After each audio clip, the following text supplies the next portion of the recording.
Thanks, Mayor. First, again, I just want to thank Shiv, Raylyn, Sunny, the entire city team that worked on this. I know you've spent a ton of time. And also the related group. Eric, I know you and your team have put a lot into this. And thanks to the mayor and the commissioners for working out today's schedule, first of all. And you guys know I have great respect for everybody up here. We've all worked hard on this. And just generally grateful always that we have the opportunity to make Hollywood as great as we can. Before I dig into my deck, which is smaller than the last time, I had a couple questions for Shiv. Shiv, I'm glad you raised the car lease analogy because I saw that you had written that to Bob Glickman, and I had a question about it. Sure. If I understand what you're saying we're getting the whole value up front plus monthly payments. Correct. So that whole value you're saying is $35 million? No, the 14% is 14% of the condo sales. So based on figures, whatever it is, the $850 for so the minimum rent, the minimum plus whatever more. But exactly. That's what you're saying. Exactly. But right. hold on, So Caryl, I have to help here because the minimum value of $35 million is only $35 million if we cause this building to be smaller than it could. If it was 470,000 square feet, we'd be at $55 million at $850 a foot. Well, you're Exactly. assuming and you're getting to my point, which is you're assuming a square footage that I think a lot of people take exception to. But my question to you, Shiv, is in the appraisal, in the Blake appraisal, as I read it, they are estimating the fee simple price of this property, and now this estimate is how many months old already? Right. $57 million.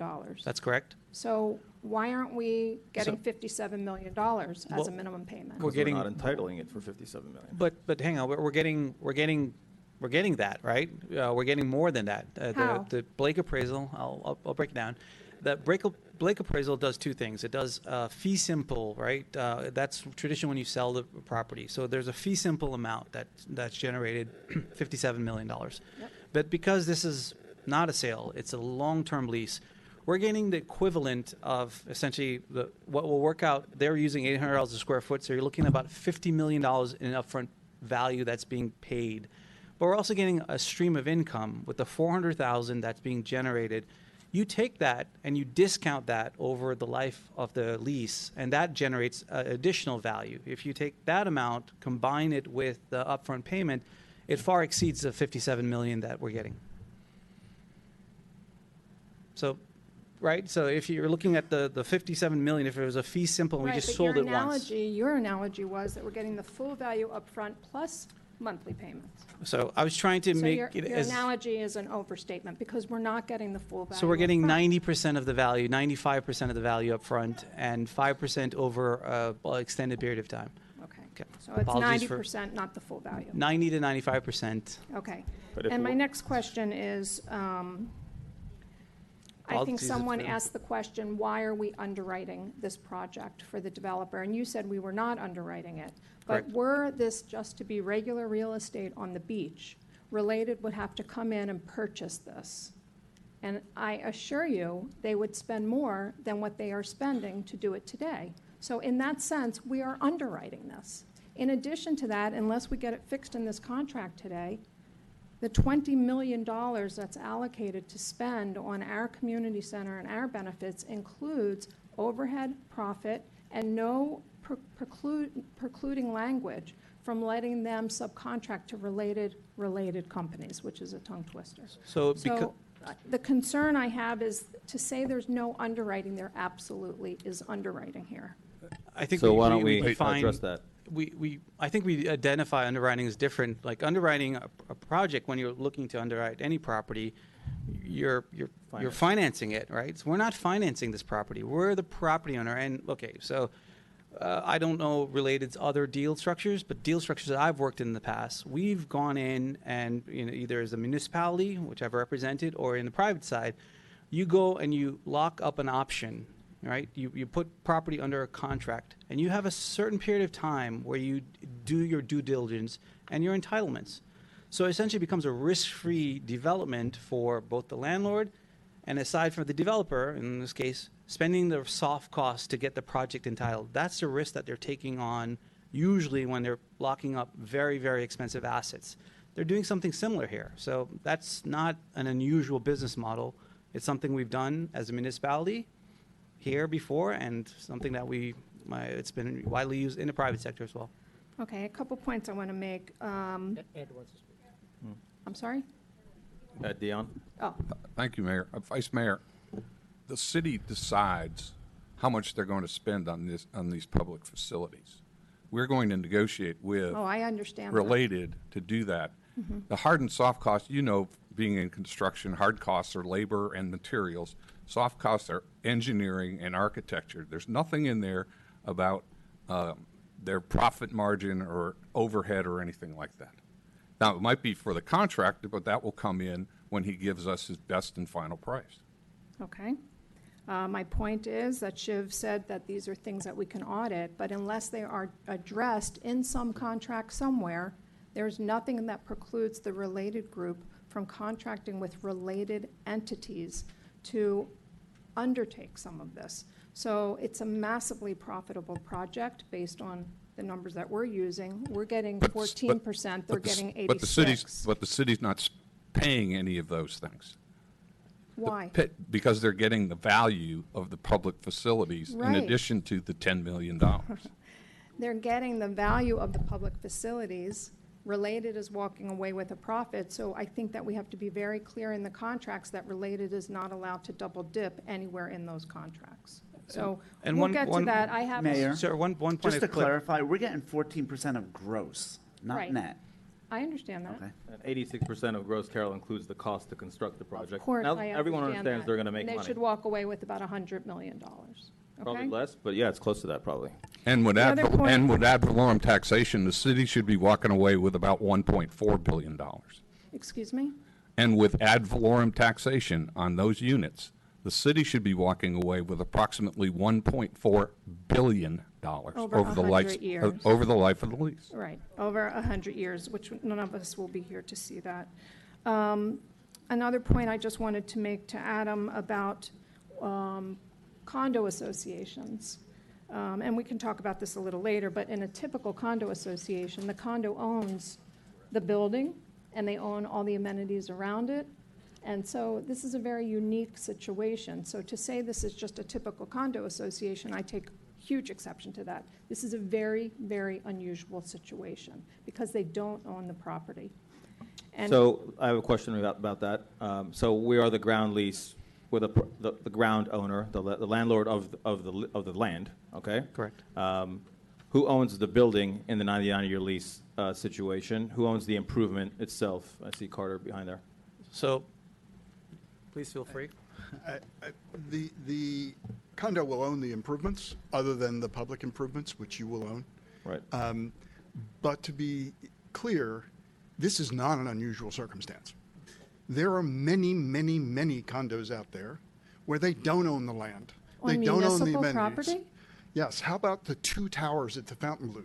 They're air rights condos. They don't touch the ground. They don't own their parking. They Does don't the own their city of amenities. Miami own the land underneath? No, it's a private deal. You Right. are saying that it's an unusual condo situation. It's not. For a city, it is. Well, the nearest one that is where the Mayor. city owns it, hold on. Mayor, I just have one question. You have repeatedly stated it. This is Vice Mayor Shuham's opportunity to speak and ask for, we really have to Thank match you. the decorum in the audience, number one, for speaking out. You've said it 3 or 4 times. It's very disruptive.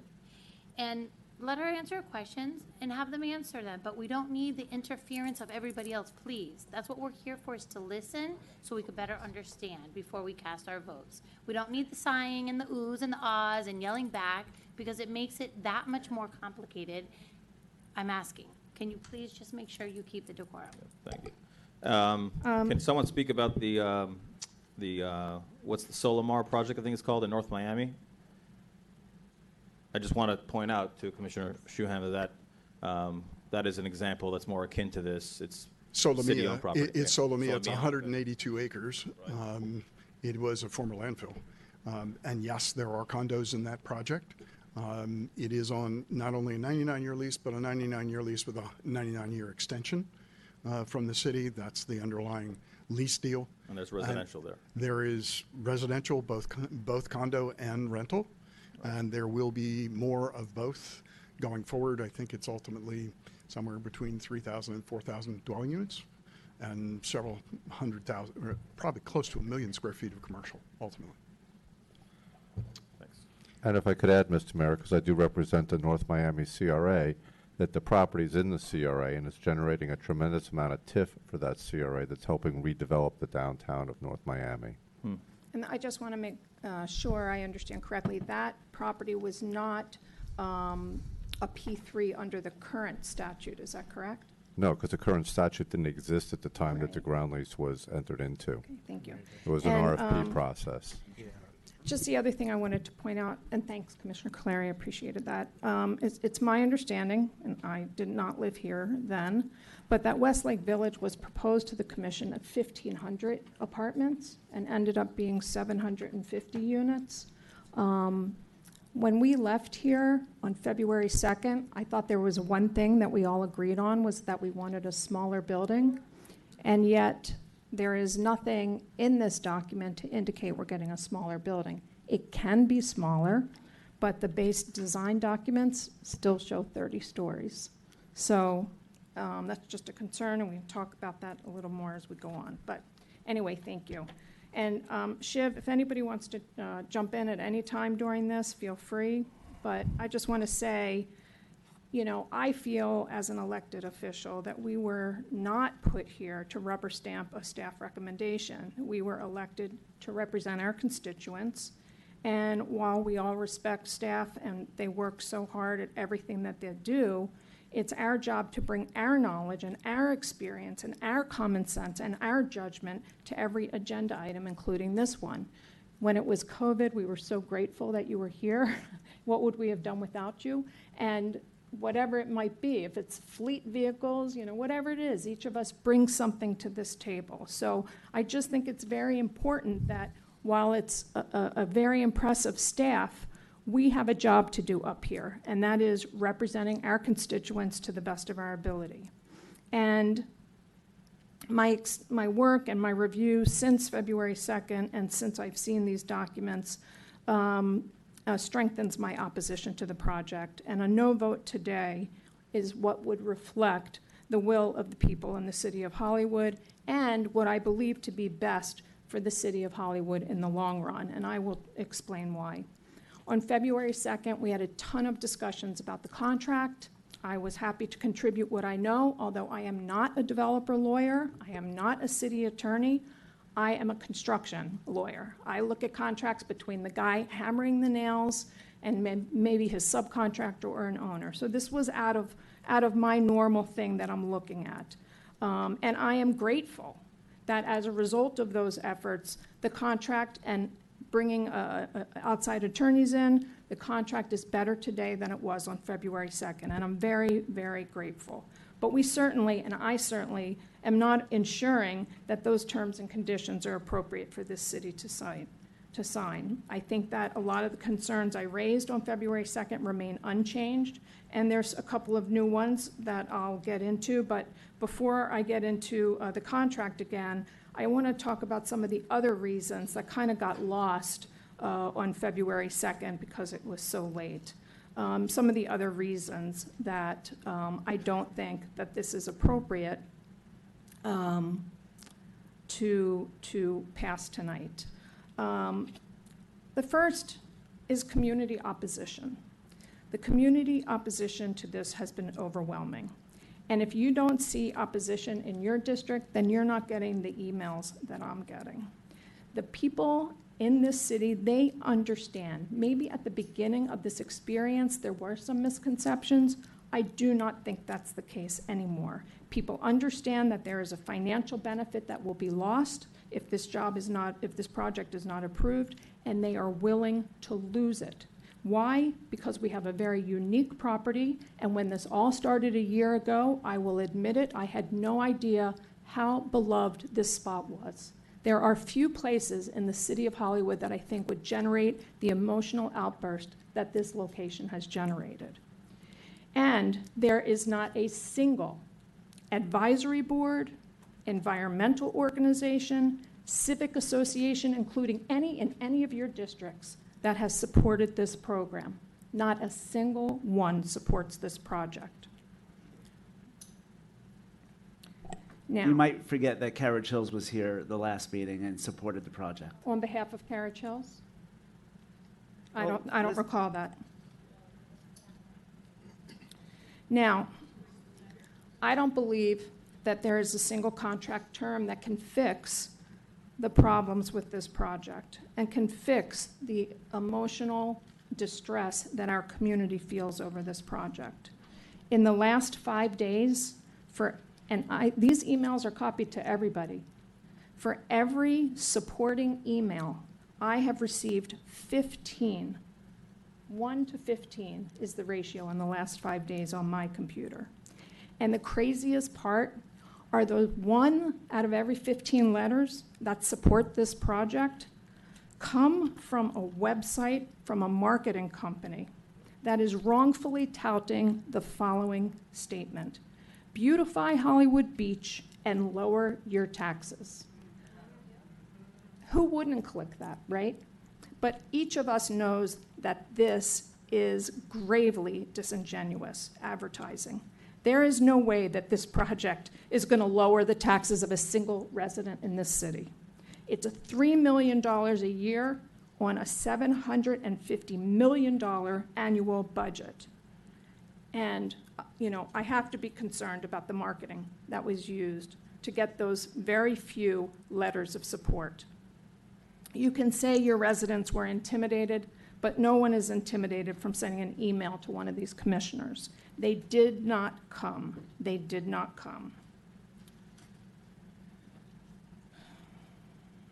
I want to talk a little bit about the city budget because I certainly have felt pressure to approve this project because of budget concerns. We know that despite the unprecedented growth in our property values over the past few years, we still have a structural imbalance in our budget. And this alone proves to us that we cannot develop our way out of these ongoing budget deficits. In fact, we had a Commission 2023 budget strategy meeting, and Dr. Fishkind said to each of us, plan for beach sea level rise, and based on what's already in the pipeline, supply is running ahead of demand. Slow down, don't overbuild. Those were Dr. Fishkind's words from our Budget Strategy 2023 meeting. This project at this time is a very, very bad idea. The constraints are, our budget constraints are and will be for years to come tied to our pension. And I found it very disappointing today that we were put in a position of being made to feel that if we didn't support this project, we didn't support this police. I'm going to try not to get worked up. Please. I support HPD every single day. I do not support this project, and I don't find those two things to be contradictory in any way whatsoever. To the contrary, I sincerely believe that our beach is the golden goose of this city. We make a lot of money from that beach, and I want these police officers to get their full pension. And the minute we ruin that beach, we kill the golden goose. And this project, in my mind and in the mind of thousands of our residents, is the first step to kill that golden goose, and I will not support it. We've asked you please not to do that. We have to preserve the unique character of our beach for the years to come, and that is what will save us and what will save our police officers and allow us to be able to pay them more in the long run. Now, getting back to the budget. As I mentioned, this project won't make a dent, but we've already spent the $3 million a year that staff is projecting 20 times. Staff has indicated they're going to use it to offset deficits. Tracy, we obviously have to use it to improve police benefits and life safety and staff benefits. Kevin is going to use it to increase the amount of money that's going to our low-income housing and help people. It's not that much money. And I think it is very, again, disingenuous to let our citizens believe that if this project passes, they will see one iota of change, because staff has already told us where this money is going to go. Now, fortunately, even without this project, and I said this the last time we were here, this city is much better off today than it was a decade ago. The city manager in the most recent issue of New Horizons said that in the next 9 out of 10 years, the average projected deficit is $12 million a year. And this is relatively good news, considering from 2014 to 2021, the average projected deficit at 5 years was $25.5 million. Now, Adam says we shouldn't rely on deficits, and yet the city manager in his article is relying on deficits as a means to make us believe that we needed this project. We can't have it both ways, and I see things as much better today than they were 10 years ago. We have seen much tougher times, and we've even managed to expand our green space. In 2019, we bought Sunset when things were even worse than they were today. There's more good news. In the city's first quarter 2022 budget report that compares actual to projected expenses versus revenue, staff is projecting a $4.1 million surplus in the general fund at the end of 2022 and a $5.4 million overall budget surplus. And you all received copies of that from Waz's office. I am not in any way suggesting that things are rosy. We have issues. We have chronic issues. But the deficits are less than they were, and until the pension obligations are reduced, we are going to have this problem.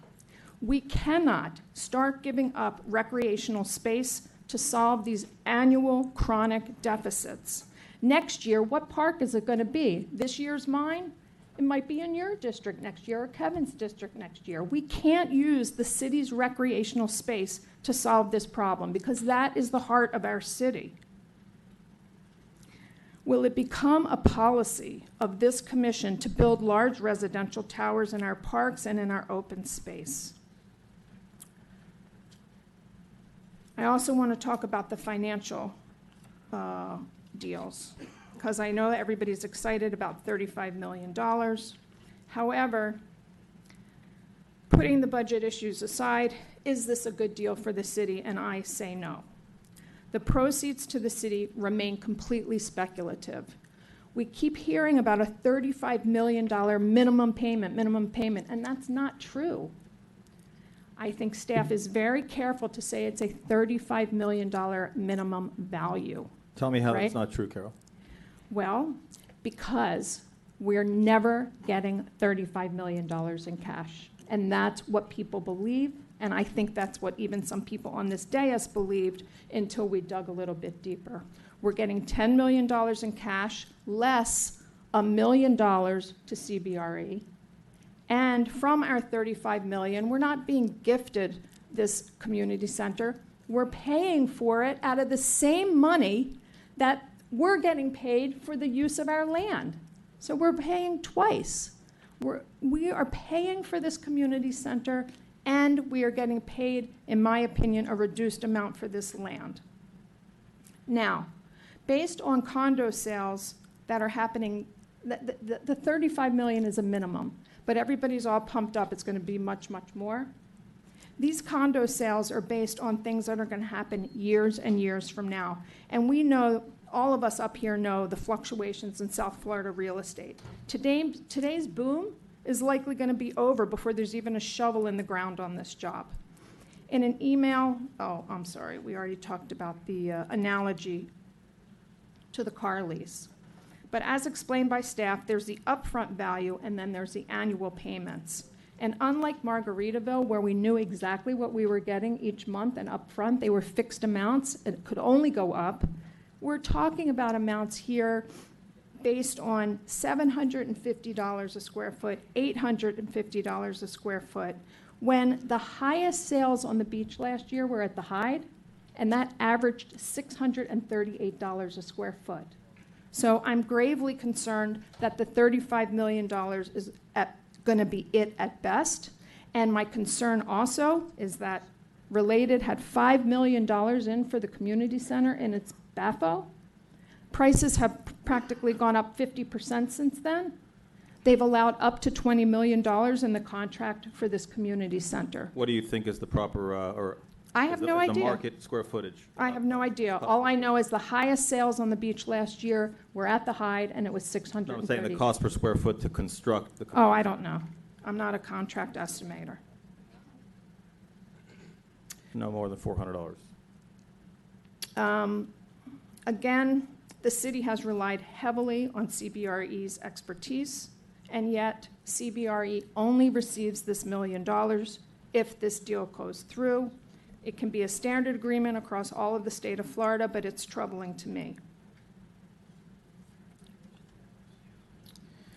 So as said, 35 million minus the 1.3 to CBR is 33.7. We don't get that because we have to pay for all the public amenities that are capped at 20 million. So maybe if everything goes perfectly well, we will end up with $13.7 million in closing cash. And remember, this is based on 350,000 square feet of sales square footage. It did not go down. We will not necessarily get a smaller building. For staff or CBRE or Related to suggest higher returns defies where the market is and was in the past year, and it's based on a single appraisal. As was explained to us, that is simply not typical. We only have Blake's appraisal, which I think most cities would require at least 2 and a third to verify the 2 that they have. We do not have that. We really have no idea what the actual value of this spot is.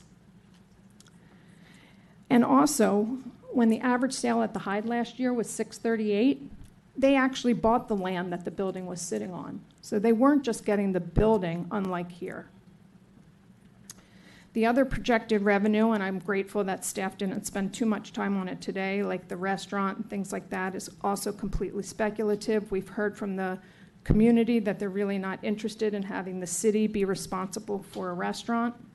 The $400,000 a year is also speculative because it's based on the number of square feet that were sold. Certainly, the projected tax revenues are somewhat speculative. And Adam has explained to us time and again that residential taxes are capped at 3% a year. But you know what isn't capped? The expenses.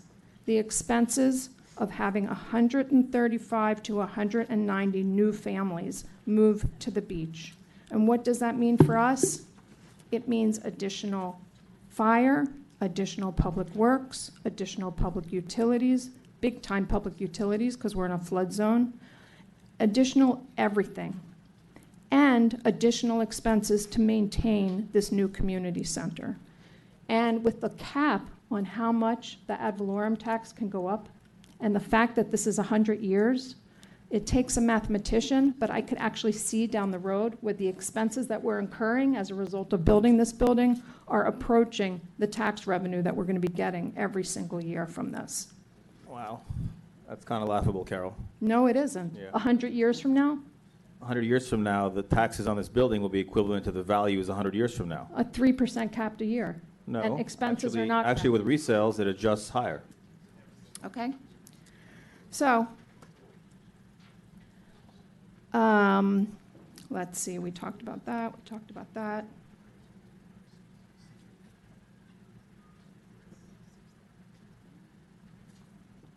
Okay. So, my concern is, and go ahead, Eric. I just wanted to clarify a couple things. There was more than one appraisal. We provided one. The original appraisal we provided was based off a 300-unit project, if you recall. And I do. And it was based on $100,000 a unit, which was $30 million. We've now reduced our minimum units to 135 or 137 units for this project. that would reduce the value of your land. If the values that you're saying for Hollywood Beach, I believe more in Hollywood Beach than you do, obviously. I believe it's more than $650 a foot, but at $650 a foot times 350,000 square feet times 14%, the value would be $30 million, of which I'm paying you 35. So it's a very good deal for The the city. 35 is a minimum, there's no question, 35 value, not cash.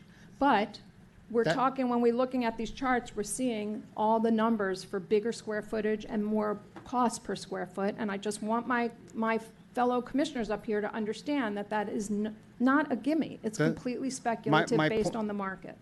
The $35 million of value that you're saying, the city gets to decide what to do with that value. I'll get to that. Thank you. Let's talk about the size and the quality of the buildings that we're getting.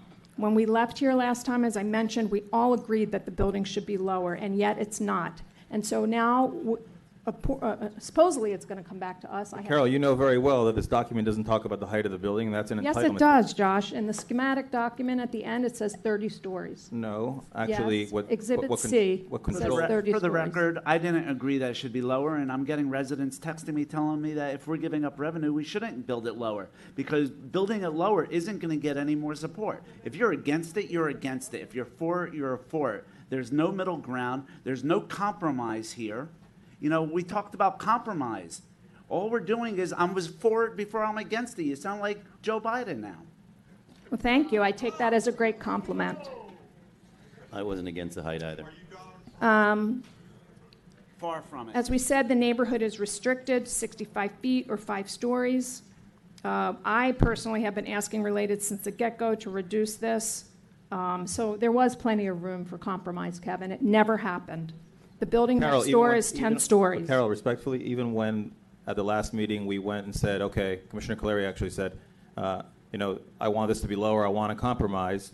Even when it gets to those issues that you said in the beginning that you wanted, you're obviously still opposed to it. And your words were, I just first want to say it's beautiful. It's a bit tall for me, but luckily you can just take off the top 3, meaning those little floors at the top of the angle of the building, and half of the second 3, and be right there. That was your words. And you also Right, said... that was a year ago, as I explained, before I was cognizant of the passion for this location. You also said, it's not as if this is green space now, it's covered with asphalt in a building. Exactly.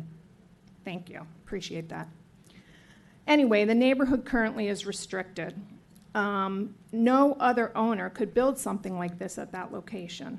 And this still has a maximum of 190 units. That hasn't come down. There's nothing that has made the building any smaller than it was in anything that we've looked at. There's nothing in the contract that mandates that it be smaller. And so I remain very concerned about that. And why are we moving forward with this when all of us know that staff is in the midst of a height study in this area, right? We asked them several years ago, come back to us and let us know what we can do to help with issues of sea level rise and the lack of redevelopment at the beach. We're still waiting. And so now what's going to happen is we're going to approve this gigantic building, and then staff's going to come back to us with these recommendations. We're doing it backwards. We should see what's happening. Leslie's put together a committee of architects, developers, residents. They're working on something. We need that to come back to us. Then we can release this building if we're still interested in it under our terms and our height restrictions. I don't understand why we would do this now in blatant conflict with our existing zoning on private property when we are in the midst of considering corrections along our beach. So you're saying that you prefer to increase the height restrictions on other parts of the beach, say South Hollywood Beach, next to this property rather than building on this particular property? We have talked about raising it for FEMA concerns. Instead of 6, we've talked about 7. I'm not committing to anything today, Josh, but I would absolutely consider it. I said that I would at that meeting, and for some reason it's taken us all this time and we still don't have that information. So yes, I just think that it's a mistake to do this for many reasons, one of which is once we do it, we know that it's going to open the floodgates, like someone said earlier, to allow other owners and developers to want to develop on their property. And I thought I had a note here. hang on. The property just to the north of the summit, in between our last meeting, 1.24 acres, sold for $16 million. Clearly, that owner is not thinking he's getting a 5-story building when he bought that. That And so, property just sold? Hmm? That property just sold? yes. So I'm gravely, gravely concerned that people are overspending. I've said it up here before. We have speculators that are overpaying for property, and they will not ever be able to build within our current zoning. And we are just making it worse by allowing this project to go forward.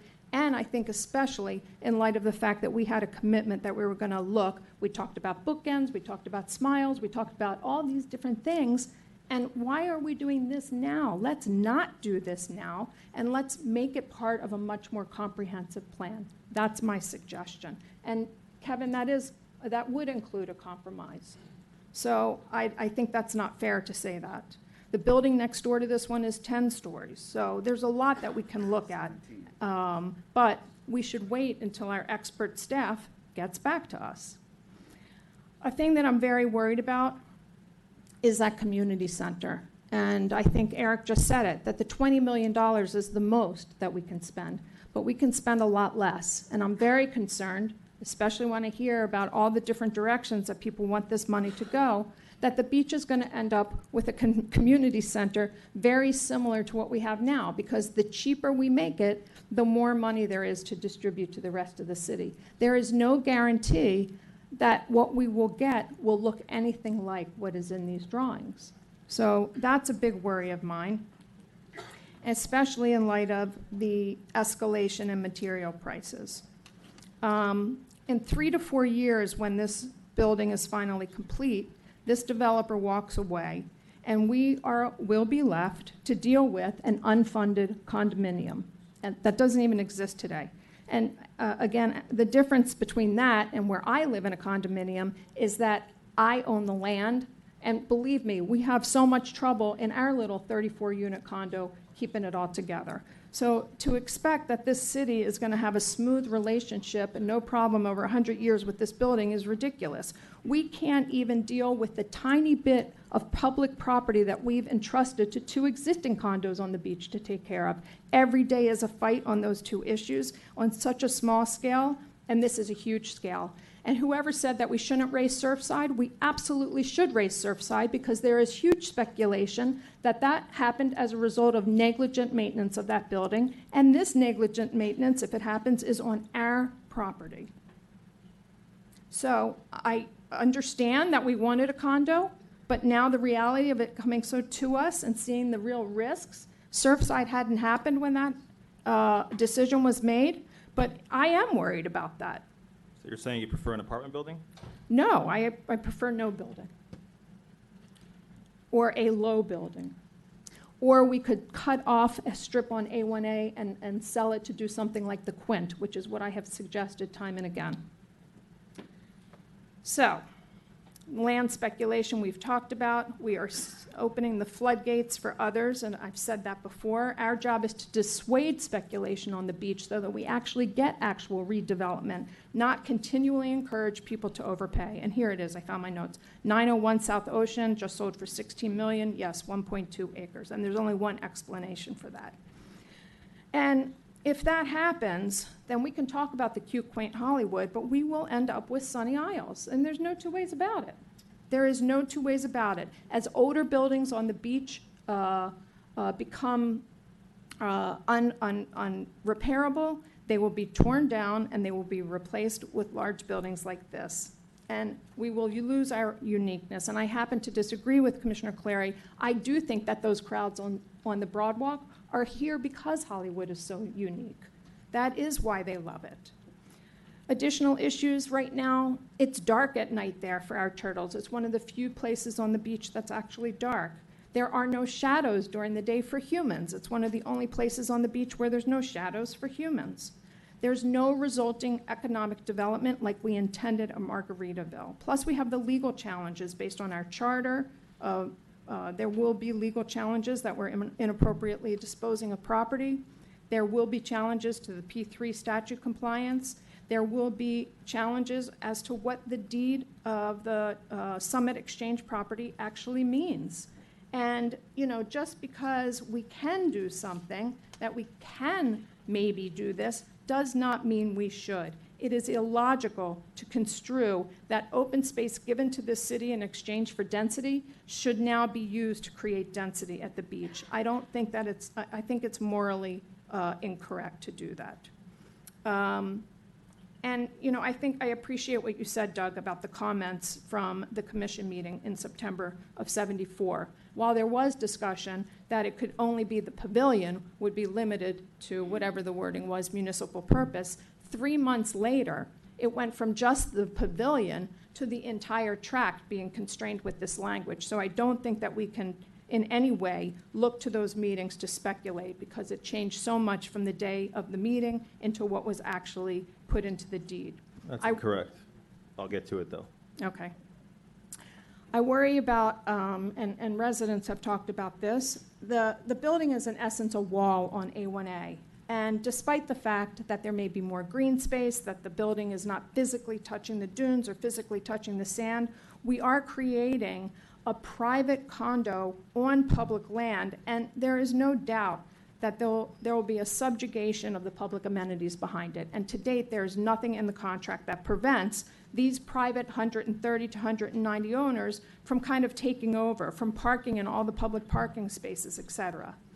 And again, I think that to agree to this today is just in direct contrast to what this commission really is trying to do on an ongoing basis, which is to increase increase recreational space in the city.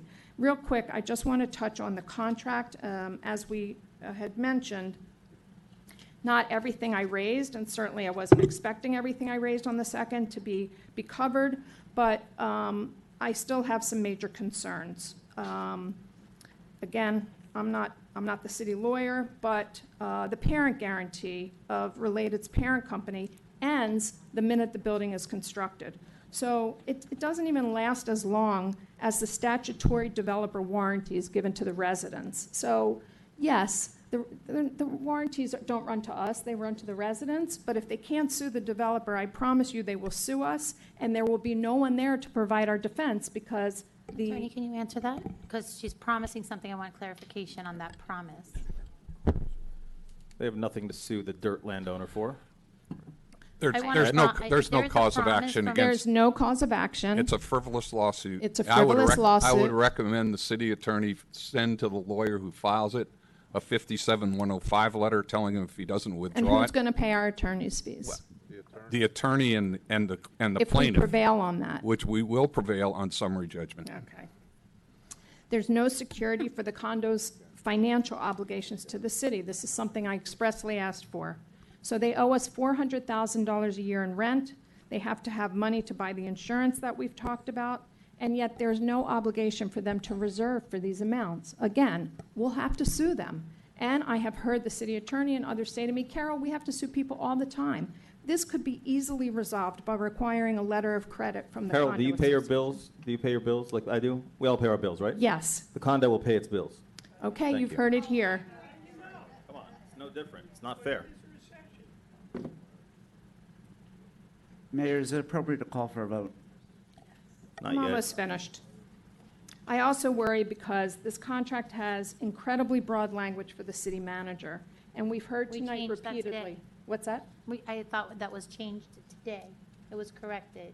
In what way? And that Commissioner it will Biederman have brought up. No, there will be nothing for the city, it will have to come before the commission, any decisions being made on this project moving forward.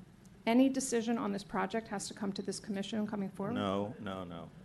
Watts, can you explain what Commissioner Biederman proposed about putting a value cap on some of the? Yeah, we didn't come to what that value was, but there was I guess, a recommendation from Commissioner Biederman regarding the amount that could be spent or the latitude given to the city manager with regards to costs on this. And we didn't come up with a figure, but certainly I had mentioned 50,000, 25,000, whatever that figure would be. Well, it should But- follow but suit of but- what but you're we would allowed bring now. something back to the commission regarding that. But right now, obviously, the city manager has $100,000. Well, at a minimum for me, and I'll get to that in a second, I want to make clear that the site plan review has to come here, because it's very Well, of unclear. course, I mean, site plan, I wanted plating. to say that, because right now it says. No, the no, you city's- get site plan anyway. I Okay, then there's asked no if this problem adding it. relinquishes our municipal authority, and it Still doesn't. happens. It was You- discussed you don't, earlier. You don't need to add it. It has to go to the planning and zoning board, it has to go everywhere. But it's in there. I think in 5.2, perhaps.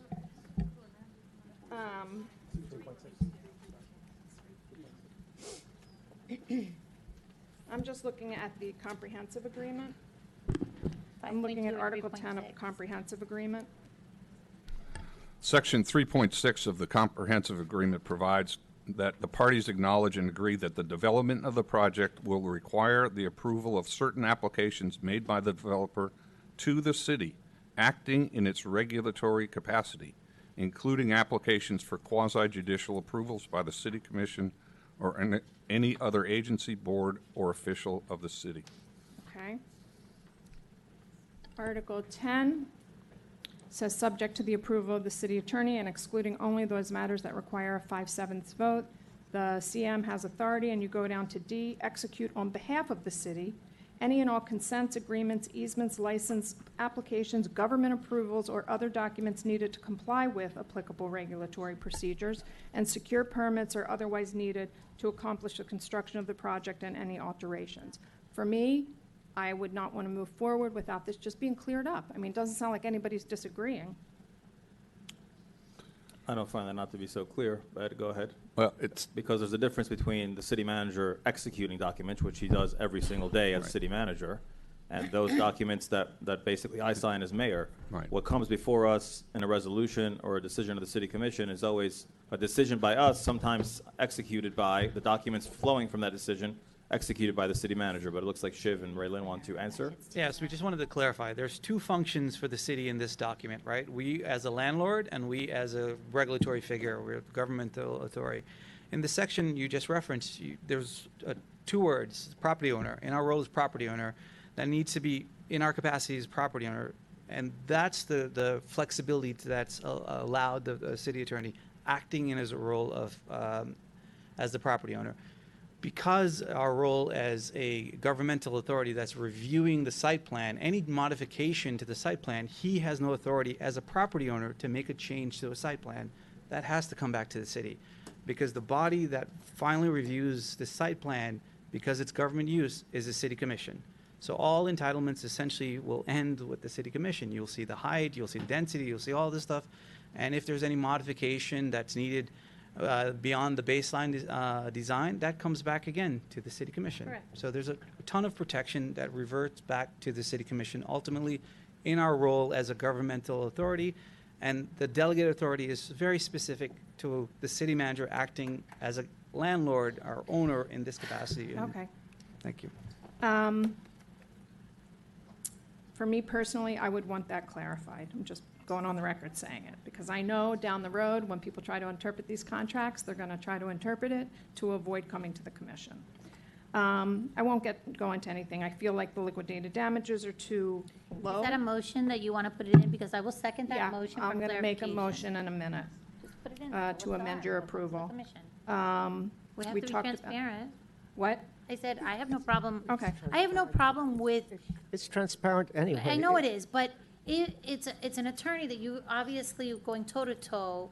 I really, just go ahead and finish up, Commissioner Shuham, or Mayor. Well, no, that's okay. I would like to make a motion to amend the contract documents in whatever form Doug thinks is appropriate, to make sure that Related actually does pay all of the city legal fees in the event there's any legal challenge to this, that any and all design changes come back to this commission, and that there is no overhead profit or related related contracts awarded in the construction or the pre-construction or construction. So those three things I would like to see. Can And I if they're hear not what they're appropriate in saying? these contracts, we know wherever they Can we go. hear what Leslie or somebody has to say about this? Just Well- I think those changes are fine to put in. Go ahead, In my Leslie. mind. I just wanted to clarify that we're calling it design changes when the design has not been approved. Right. What you have There before is a you base is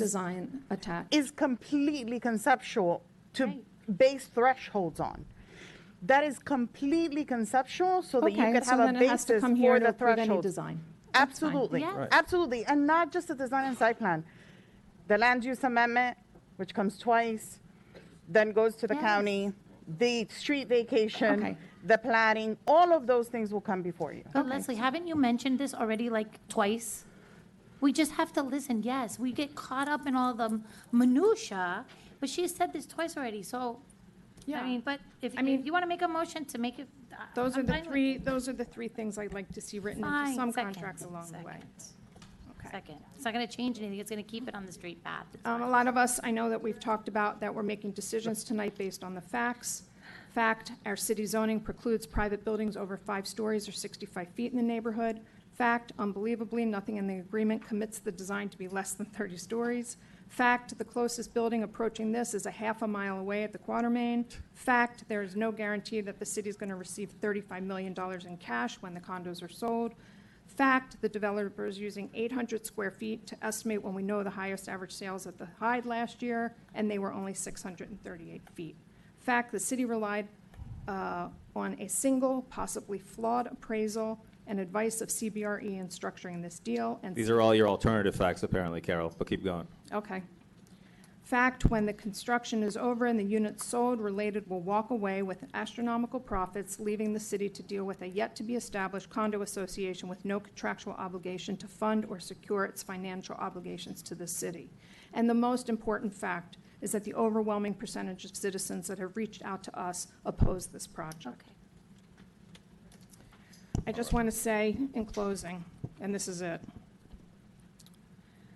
it's a great project for Related and not a great project for the city. After a few years of construction, like I said, they're going to walk away with a huge profit and no obligations left to the city of Hollywood. And why are we doing this? Why are we putting ourselves in this peril for $3 million a year? We see the budget projections are the best they've been in a decade. We see the gain from the project is completely speculative. We see ongoing efforts to redo beach zoning and address FEMA and sea level rise issues. Let's wait until that happens. We see hundreds and almost thousands of impassioned residents who loathe this project. Let's take some time. Let staff finish its height study, use grants and CRA money to build a community center the way we want it, and let's say no today and use the hard work that staff and everyone has done on this to support our residents, to preserve recreational and open space, and let's focus on public good and not private gain. Thank you.